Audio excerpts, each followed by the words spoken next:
Welcome to the show. This is KTN Home. You're tuned in to What's Your Story. My name is Catherine Mwangi. Thank you so much for making the time to watch tonight because we have a very interesting story, which is, of course, is interesting and inspiring because that's what this show is about. For the first time ever, I get to speak to a mortician, okay? And she's young, she's a female, she is so hot, as you can see. Welcome to the show, Anne. Thank you so much. Anne Wanjiko Njoki. Exactly. Okay, Yes. Karibu sana. Asante. You look amazing. Thank you so much. So mortician, huh? Yeah. So right before the show started, she was saying, I'm not used to so much noise. You know me, I just, silence. Silence is her thing. Yet her personality, I think she's sanguine, like your, Yeah. you know, a sanguine personality. Yeah. But let's get to why this choice of career. Service. Service. Yes. So of everything that happens in the service industry, Yes. you wanted to serve the dead. Yes. Wow. Do we take it back to your childhood? What was that like?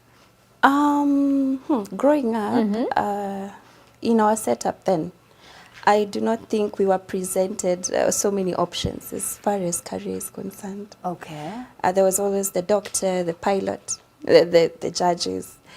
But in time, things happen in life, and they redirect the course of, Your life. the course of life. Yeah. So I would say out of tragedy, that's where I drew my inspiration. Tragedy struck, and I became a mortician, yes. So what was the tragedy? I lost my mom, and she looked good the last day that I saw her. And for a minute, I never knew where people were taken once they left. How old were you? I was 16. Oh, 16, so a teenager. Yes, I was a teenager, Yes. And she looked so peaceful. And I didn't know, like, it was a thing. Like, you could really look that good when you were dead. So I was like, okay, to some extent, it took away some bit of grief.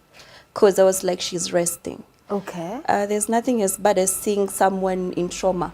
Their eyes open, their mouth wide open. It doesn't give you that much ease when you're grieving. Yeah. So yeah, I would say that was a starting point, contributed by so many other things moving forward. Okay. And so far, 6 years down the line, we are here. 6 years. Yes. So did you come from a single mom home?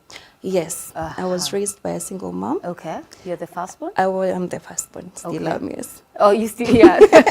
Yes. How many siblings? We are two, Okay. me and my brother, whom I'm a mom to, out of default. Right. And I think I'm acing it at Oh, being nice. a parent. Nice. And a day at a time, you know. Yeah. So what happened what happened to your mom that she passed on, you know, when you're so young? She was sick. Yeah, she became sick, but not for long. Okay. I think in 2 months' time, she had rested. So it was just you, your mom, and your brother? Yes. So when she passed on, was that in the house? Yes. She was the first person that I saw dead. Yes. Ever in your life? Ever. I was a child. Yeah, of course. Yeah. So if it's only just you and your brother and you found her, so you didn't know what to do at that point? We were at the custody of my grandma when she was sick. So, it's not easy. Yeah, it's not. And at some point you get to experience an out-of-body experience. When you lose someone for the first time, you don't know how to process grief. You feel like if you're acting a movie or something, and you know, you think it's gonna stop. Right. Or you think these people are gone and they're gonna come back. Yeah. Until reality sits you down and it's like, this person is never going. It's never coming back. Yeah. So, yeah. It's a journey. Grief is a journey. Healing is a process. And grief is the price we pay for love. So it must not be easy coming home from wherever you were, and finding your mom has passed on. Yeah, she actually passed on my watch. I was there. Oh, you were there? Yeah, I was there with her. Yeah, we're giving her palliative care. What's that? It's the care you give to someone who is critically ill. Yeah, so we were there. Okay. Yeah, we were there. Okay. Yeah. And the grieving process, so could you explain to me what that is? when you lose someone who is close to you, there is the separation bit of it. That is what is termed as grief, in my own understanding. People don't really mourn because someone is dead. They mourn because you're separated from something you loved, or something you used to feel about these people.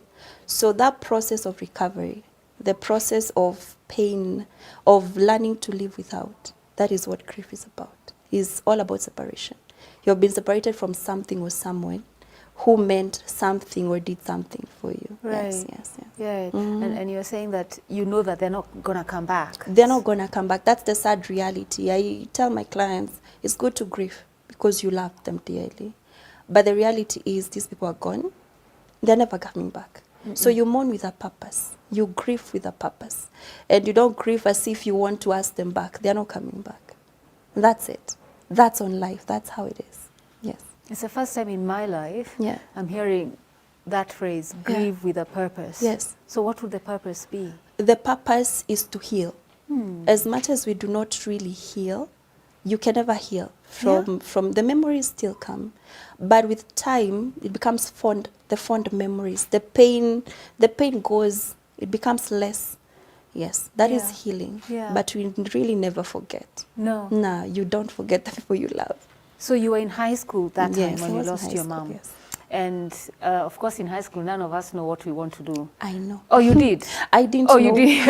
I'll be like, hey, you're the first one. No, I didn't. We never know. So Yeah. you finished high school? Yes. And you are still under your grandma's care, you Yes. and your brother? Yes. And so after Form 4, what happened to your life?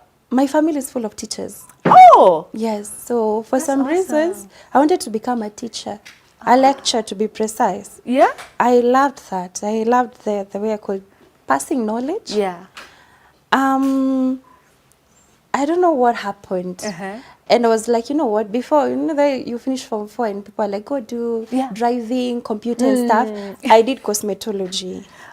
Yes, like I so did that explains that. I did hairdressing and beauty as a course. Oh, nice. But I really didn't fancy working with in Yeah. the salon. I didn't want it Why? that much. I don't know. I didn't feel the vibe. I didn't want it. So we lost someone. We lost a friend. Oh. So that's where now my career came to play. We lost a friend, and I remember when we were told, we asked the family if we could go see the body. And they were like, actually, we are supposed to clear. You can go as you go pay the bills and take the clothes. Right. And we were like, fine, we're going to do it. So we get there and there was no one. At the mortuary? Yeah, there was nobody other than the gardener who was doing the field work. And we were like, where's the person who is in charge here? And it was like, unless you call them. And we were like, okay, would you give us the number? And then we called. And the guy was like, unless you settle the bill of the place I'm at, that's the only way I'm coming to work. Wait, so the guy is somewhere hanging out? Yeah. You send the bill? Yes. So he comes? Yes. Yes. So he came and we were to pay for his transport as well. And I was held aback. I was like, what? What the hell? I was like, we're here, we are grieving, we're in pain. We've come to see our loved one. Why do we have to facilitate you being at work? So, but that's what the industry had been known for. You get? And this time you're 18, right? From 4, 18, No, I 19. was around 20. Oh, 20 Yes, when you I lost was your a friend. grown up, eh? What grown up at 20, please? So we facilitated all that.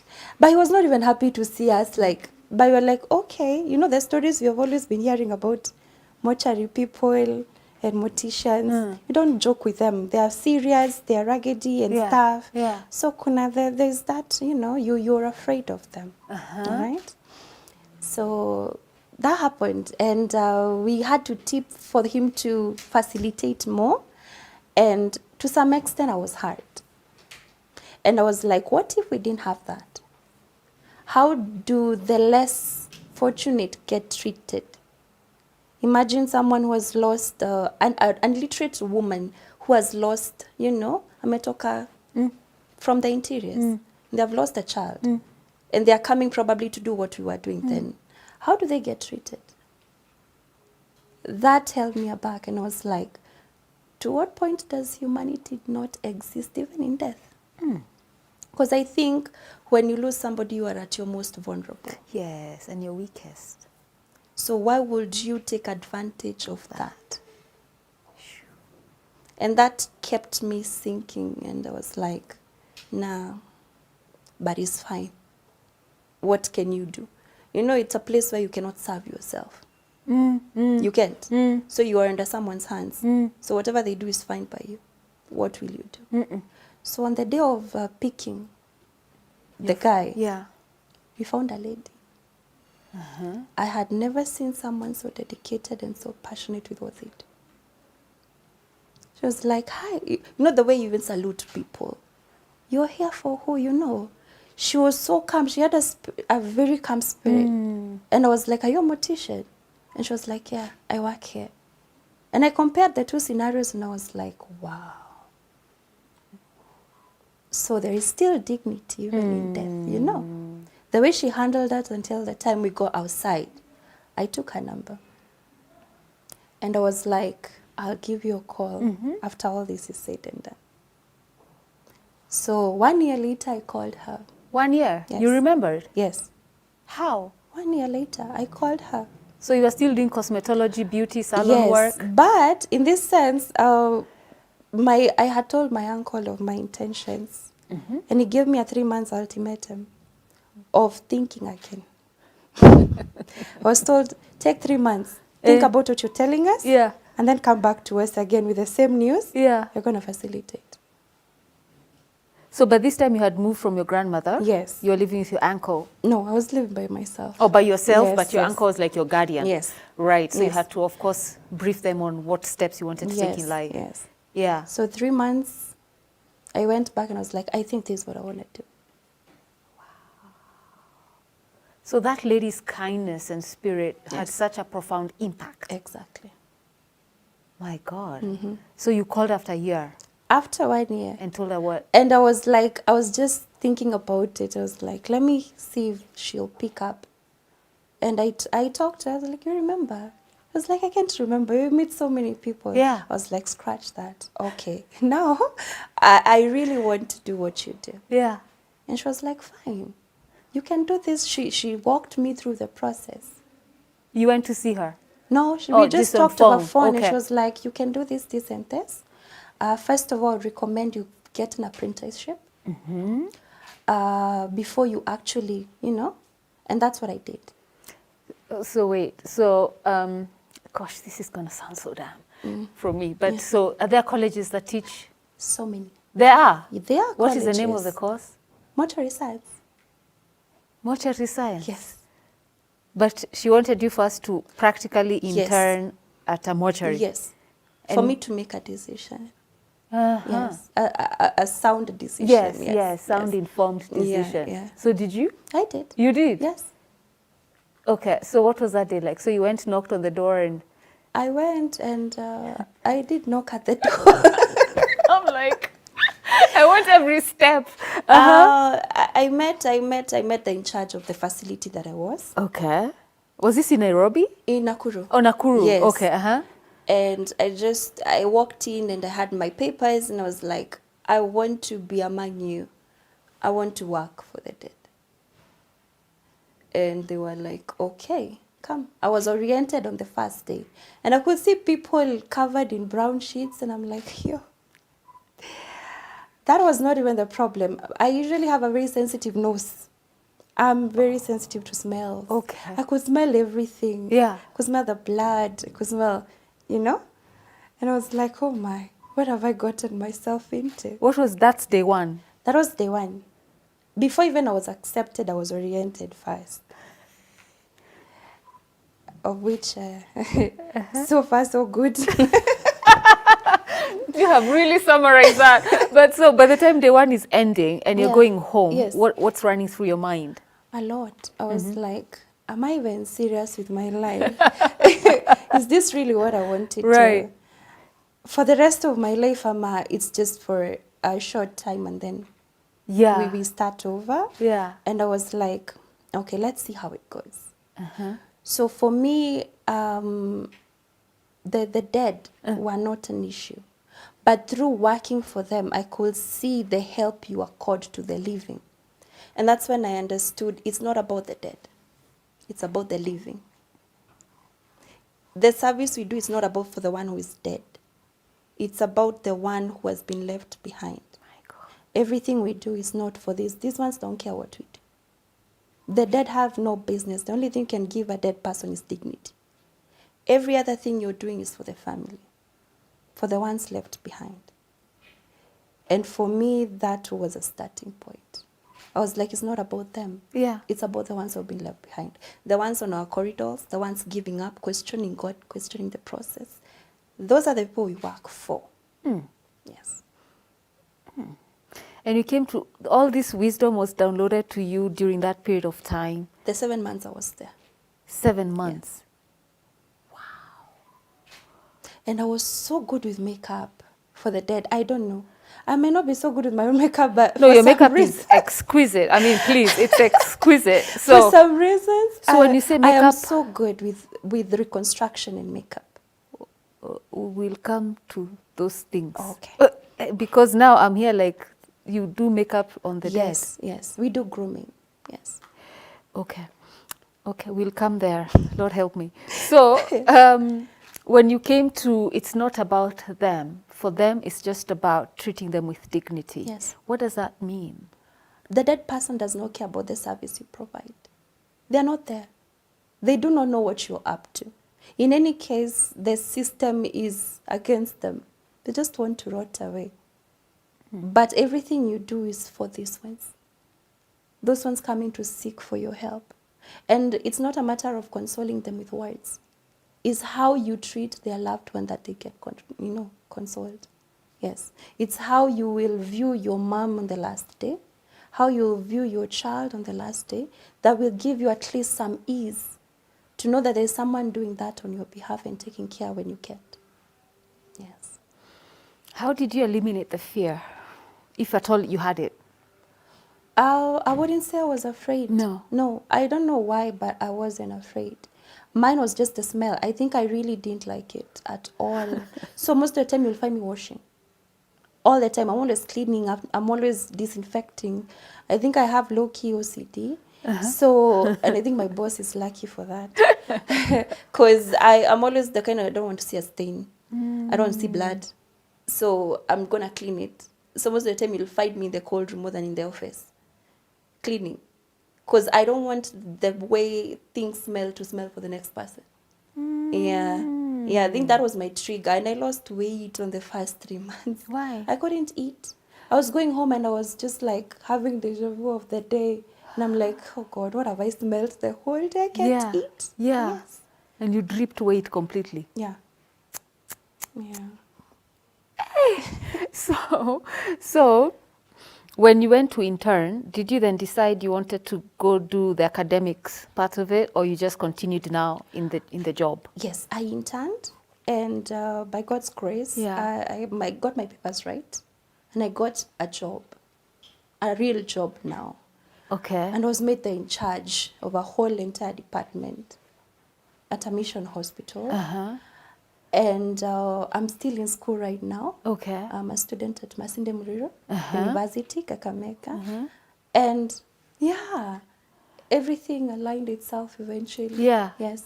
So when you say department, what's the name of that department? The mortuary department. Yes. It's a department on its own. A very independent department. Yeah. One of the biggest in the facility. Yeah? Yes. So you're in school studying what? The same, mortuary science. Mortuary science. Yes. We'll go as high as it gets. The introduced degree, we go for it. So what you have studied is up to what level? The right certificates, now, diplomas? we do certificate. This diploma just came the other day. KMTC introduced diploma. There was a lot of buzz going on about why we need to study to wash the deceased. People downplaying it. Yeah.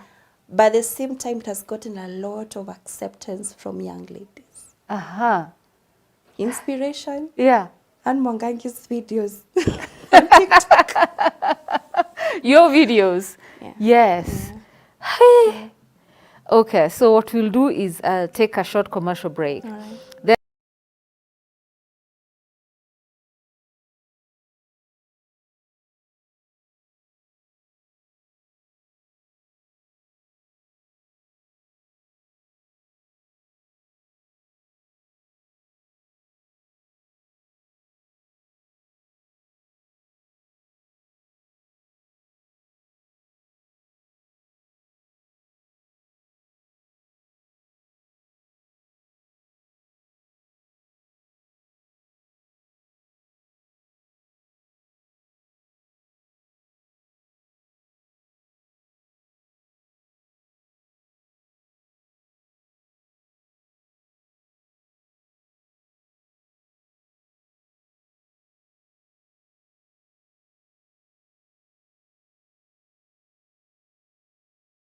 this is What's Your Story? I'm Catherine Mwangi. We're on part 2 of this program with our mortician.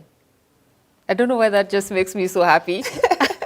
Anne Wanjiko Njoki. Yeah. So inspired, so in case you're just tuning in, she was inspired to get into this industry when she went to commiserate with her friends or family. Someone had passed on and she didn't like how they were treated. And then when they went again, there was a lady who just like, that's when her life shifted completely. And it took her 1 year before you made the decision Yes. that this is what you want to do with your life for real, Yeah. for real. Yeah. And you're studying Yes. right now at Yeah. Masinde. You're Yeah. studying for your degree course. Degree is not yet introduced in Kenya. Oh, it's not in Kenya? No, unless you go to the US. Oh, I see, I see. Yeah, it's baby steps because the industry is just growing. Yeah. But yeah, we'll move as it moves. Yes. Yes, we'll be the pioneers. Yes, Yeah, I like yeah, that, yeah. pioneers. Yeah. So, talk to us about what you said earlier on about, what do you call it? Makeup and reconstruction. Yes. What is that?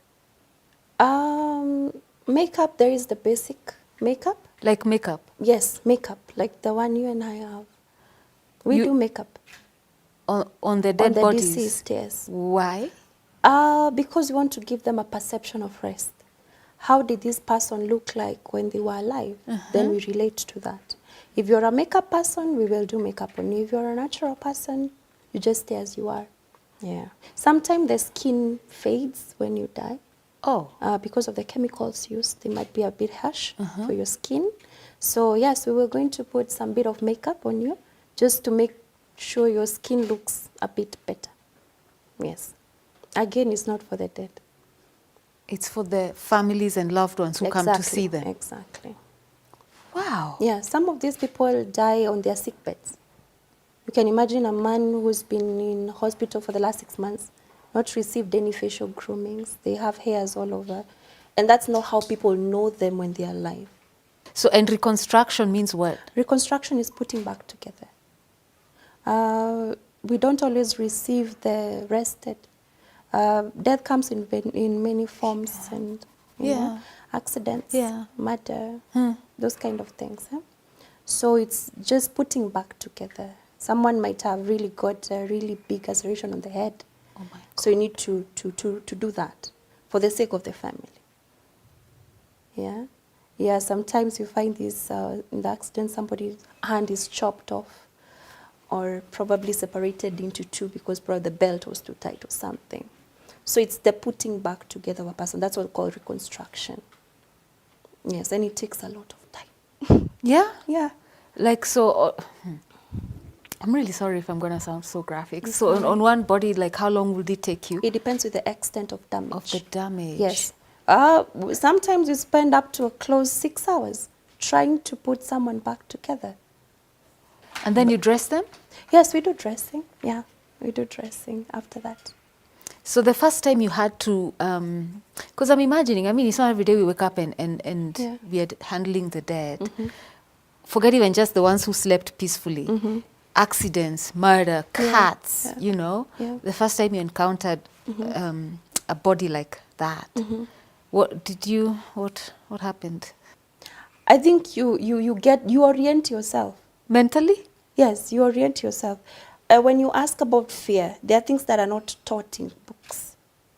There's nobody who will sit you down and tell you, no, stop being afraid. It's just the way your mindset will go adapting to things. Yeah, with time you get used to. Yes, with time you just get used to. And furthermore, if everyone is looking, upon you to deliver, you not run away with them. You have to stand there and facilitate. That's the best thing you can do. Where'd you get this strength and wisdom? I cannot take credit when there is God in heaven. Everything is on God. I also sometimes don't know how I pull this off. It amazes me. Sometimes I go home and I'm like, wait, what a day. Yeah. How did I manage that? Yeah. And I'm like, I owe it to God, 100%. 100%. My God. Yes. So break these myths for me. Yes. So if you're in the mortuary, Yeah. do you hear sounds?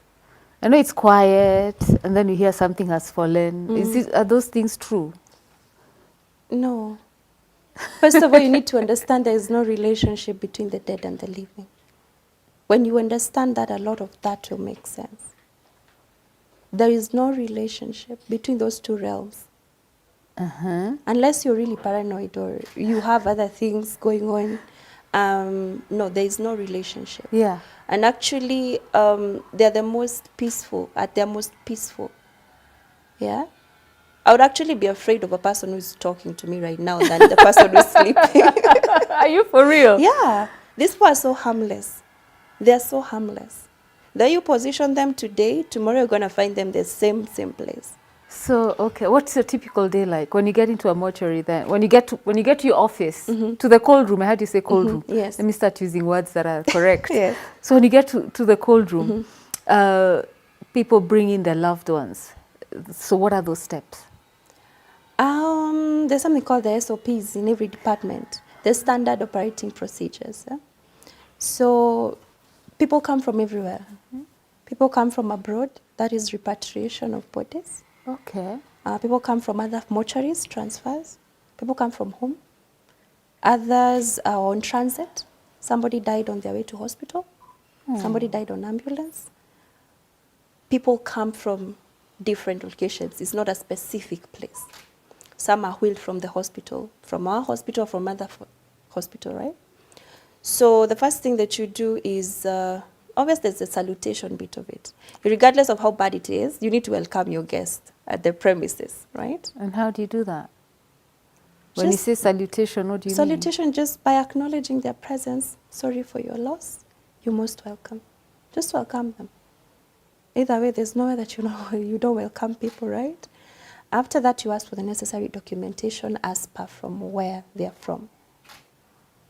So if it is home, you know what to get, what legal documents you need. If it is repatriation, the same. And then from there now, you don. That is gearing up, dressing for you. You remember you need to protect yourself because you don't know the ailments. They can be cross-infections, contamination. So you don't. And then you pick the body from the vehicles that bring them in. So when you pick the body from the car, Yes. then? You ask one relative to get inside with you. That is for search. You want to search if they have any valuables in their pockets. You know, when these people are getting old, sometimes they tend to hide their IDs, their title deeds in their headscarves. So it's always good to, it's all good to get, because people will be like, he had money on him, and you don't want that on your end. All right? Yeah, people will be like, he was just from doing a transaction, he had money, and you look bad. So the best thing you do is just get a family member to do the search. And then from there, just ask them now to leave there. Is there anything you give them back? Yes. So from there, now it's a matter of undressing. You undress the person and place them on the table for now washing. Sanitization, sterilization, and washing, yes. Would you wash them with kawaida water? Yes, we use soap and water. A normal bath, the final bath. It's called the final ritual bath. Final ritual bath. bath. Yes. So soap, kitamba. Soap, kitamba, you make them squeaky clean. Yes. Squeaky. Yeah, you need to be really clean. Wow. Yeah. And then? And then from there, it's a matter of reducing trauma.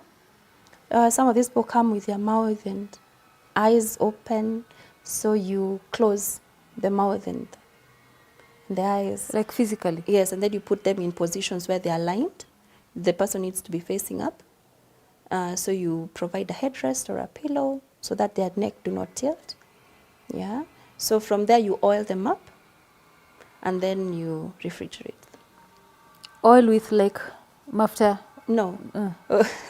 We use you use solubles like glycerin, the kind, because the normal lotion will not work on them. Why? They do not have the body temperature to absorb that. So what does glycerin do? It's It not stays, absorbable. Yes, it it stays. stays. Ah, Yes, yeah. okay. So there's the shiny bit of it. Oh. Yes, or the you see the one that you put on the bike. Have you ever seen that oil that you put on the bike or in the machine, the swing machine? You know it? Yeah, there's that one. Mnaijua nyinyi? Yeah. Nyinyi wote mnaijua. Wananichoma tu hawa. Haijui. Yeah, there is that one. So you yes. the bike oil. Yeah. Yeah. Because the skin is is dead. The body is dead, so the skin is not breathing. There's no life. Yeah. And if you have to reconstruct? No, that falls under forensics. Probably somebody's from the accident. So that one is done together as when after the postmortem is done, the autopsy procedure. So I was going to ask that, yes, because thanks for taking me there. When it's like a police case, and or even like we hear not just personalities, but you know, our family doesn't know how our loved one died, and they want a postmortem to determine that. So the stages you've given us. At what point does that happen? And in postmortem, what are you looking at? When you're dealing with a forensic body, you do not follow the procedure as that of a normal or a natural death. When a police car pulls up, direct to the fridge. The body does not get tampered. That's a crime scene on its own. You do not get to touch that body or remove anything from it. You just lodge it as it has come until the family is now ready to do an autopsy. Because the doctors are not always on standby at you just arrived and then we start. It's not an emergency. It's a big procedure, so it's something that needs to be prepped and planned for. Right. Yes. So straight to the fridge? Straight to the fridge with your clothes, everything. The way you came? The way you came. So that it can be recorded. Details are needed. What type of shoe are you wearing? What type of clothes were you wearing? What color? Those things really matter when you're doing a forensic postmortem. So they go in the fridge even with the shoes? Everything. As you came. If it's one shoe, you remain with it and that's it. Yeah. Wow. Yeah.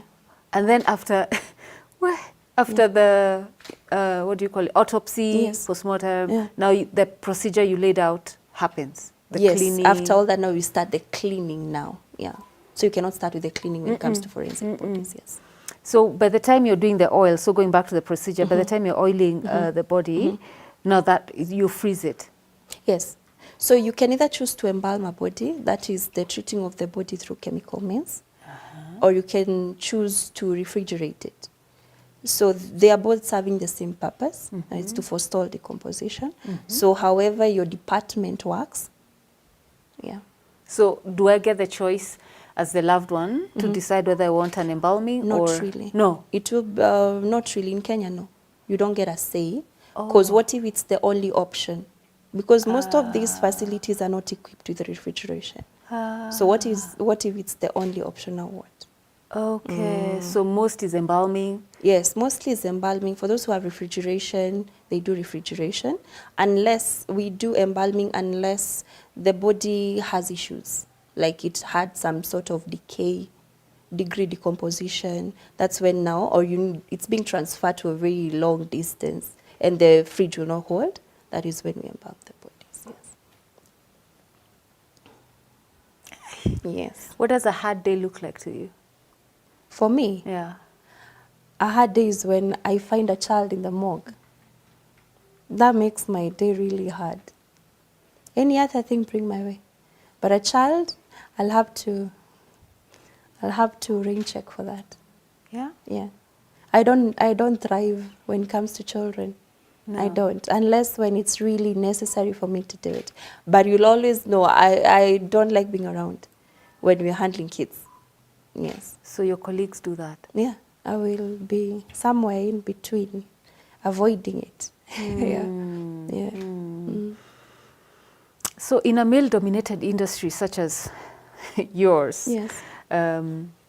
What have you gone through as a very young female in this very old male-dominated industry?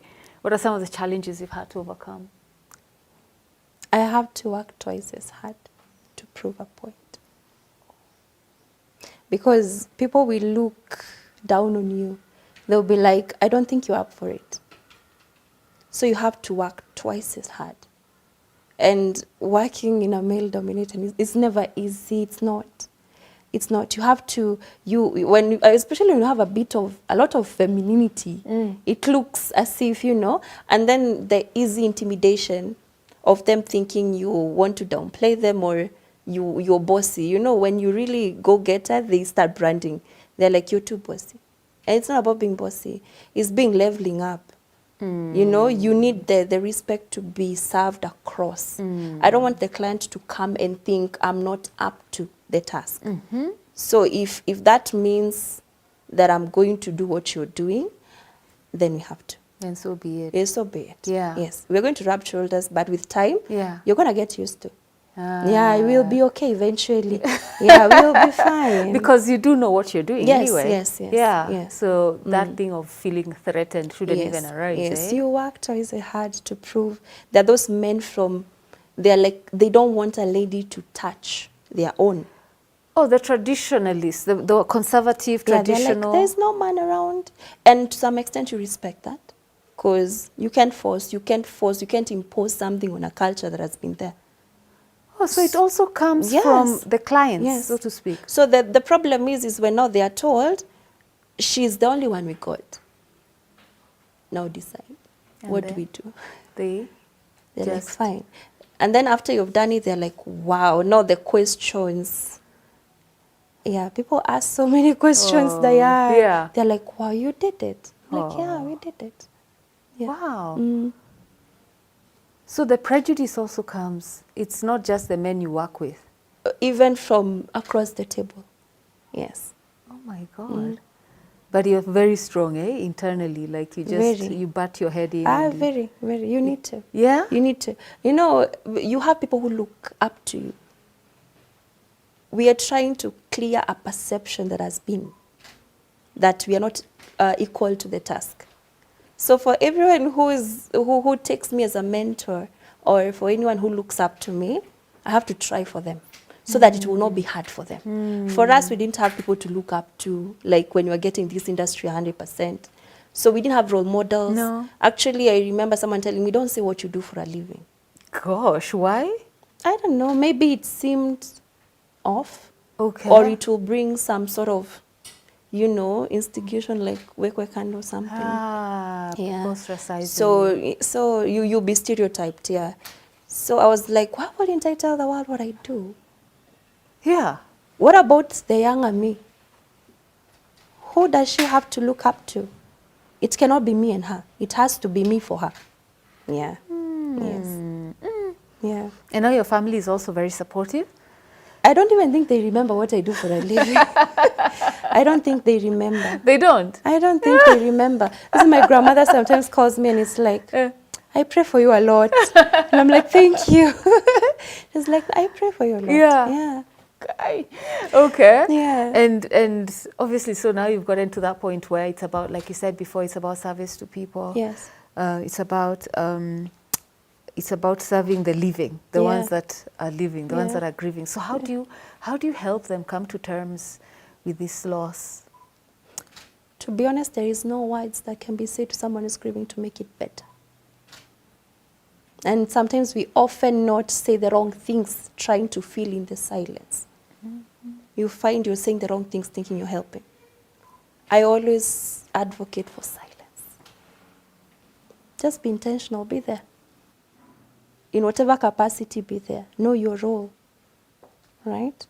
So for me, mostly is to make sure that you know 100% you have someone to help you through this. Even if it's not 100%, because we'll not go home with you. The 10%, at least I know we have walked a mile with you, and that's enough. So in speaking about mentoring, I know you are completely huge on TikTok.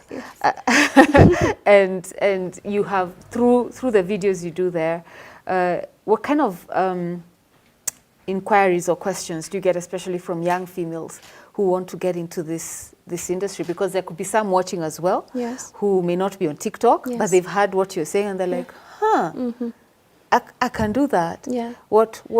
How do you guide them? The question that I get, how did you get there? You know, what are the steps to getting there? Because people don't think this is a profession, all right? People think you just get in it and you're good. Some will ask, how do I sit my parents down? How do I talk to my husband about this? Yeah. And that is where we start, all right? It's by telling people what you are not told. Oh, yeah. Yeah. There are things I found out for myself. So other than that, let's make a shortcut for them. It's easier. When I tell you there's a school that's offering this course, this is the duration, this is the much fees they might be expecting from you. It's part-time, is it full-time? What to expect to get in the industry. How to close your ears, you know? Because I keep telling them, if Anne listened to what the society had to say, we will not be having her here. Yes. Sometimes you need to like close your ears and do what your heart desires. And then eventually life aligns itself. Your people, you'll find your people everywhere. You don't have to fit in every crowd. You don't have to be, it's not about acceptance. It's about, let me do what I can where I can. God will bring the right ones that we surround. And I've seen grace. I've seen God's grace. I have seen people being drawn to me. I feel people asking me, what's the con? Do people want to talk to you? Yeah. Yes, 100%. Yeah. People are drawn to me. I think I have a welcoming spirit. Magnetic. Yeah. Yes. So for me, I've not had it rough when it comes to people saying a lot. But it's a matter of, I think now people are literate enough to understand these are our jobs and they can be done by anybody. Yes. But for those now it has not gotten to them, we keep on. All right? Because you never know who's watching. You never know who your words are you're addressing. So for that young person, Yeah. I will wake up in the morning, put my camera there and tell you exactly how it is so that you have something to relate to. Yes. Yeah. What have the highlights of your career been so far? When somebody you served 3 years down the line comes back and tells you thank you, my day is made. I know I'm doing the right thing. You know, when somebody, you've seen these shows, they don't have money. Somebody comes all the way from home and brings you chicken, a live one at that, for gratitude. You know, Yeah. that's the memory of the heart. Yeah. So you really impacted this person to go home, grieve, get done, and then come to you and say thank you. That's a lot. That's, I don't think there is any salary that can beat that. I don't think gratitude is everything. Yes, gratitude is everything. Speaking of salary, so is it a well-paying career? This question is courtesy of OT, my cameraman. He wants to know how much morticians are paid in this country. Unfortunately, I think it's one of the most underpaid. Unfortunately. Sorry to say. It's one of the most underpaid. I think it's one of the most forgotten industries in the country. Yeah. I don't think they know. I don't think they know the level of input.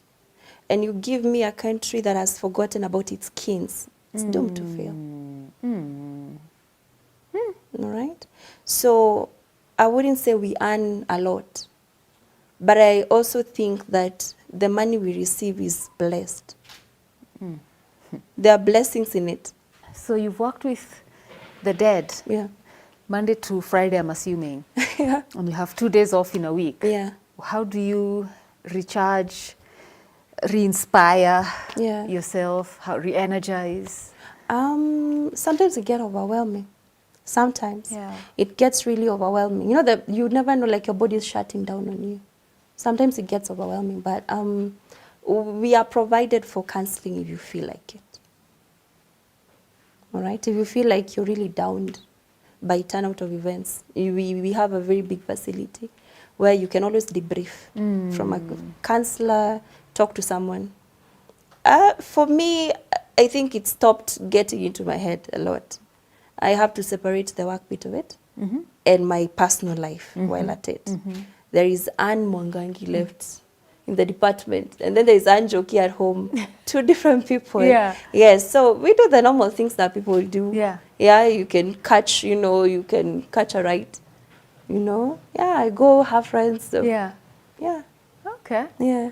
Okay. That's pretty cool. So as we say goodbye, what is your inspiration to people wanting to become morticians, especially young females? And you can tell them, see, the camera is your best friend. There's a song that says, there's something you want to do, just do it. Don't let your head stop your heart from moving. The stars will align if your heart is purposed. Just walk with a graced spirit, serve with intentions, and God will do everything else for you. You don't have to worry. So go for it 100% if it's something that comes from your heart. Go for it. Yes. That is so powerful. Yeah. That is so powerful. Well, Anne Mwangangi, office, Anne Joki, home. Thank you. Thank you so much for coming to share your story with us here. Thank you. I just admire your courage. This is a story of courage and grace. Thank you. It's a beautiful combination, and I'm glad you've shared it. Thank you. And thank you for watching our first ever Mortician on What's Your Story. This has been very enlightening to me, and I'm sorry for all the expressions and the graphics. Someone had to ask the questions, right? So we just hope you've gleaned something from this inspiring young girl. And if you have questions, she is huge on TikTok as Anne Mwangangi 2019. Anne Mwangangi 2019. What happened in 2019? That was the starting point of my career. Oh, so that's 6 years now. Yes. Okay, Anne Mwangangi 2019. TikTok hapo ndio yeye anaongeanga. Kuna mtu mwingine huongea hapo TikTok. Na ni stories za morticians. Stories are the dead, okay? So find her there. If you have anything you need to ask, that's where you'll find her. Are you on any other platforms? Yeah. For those not on TikTok. Facebook, Anne Mwangangi Official. Instagram the same, Anne_. YouTube the same _. Yes. Umesikia kwa kila mahali.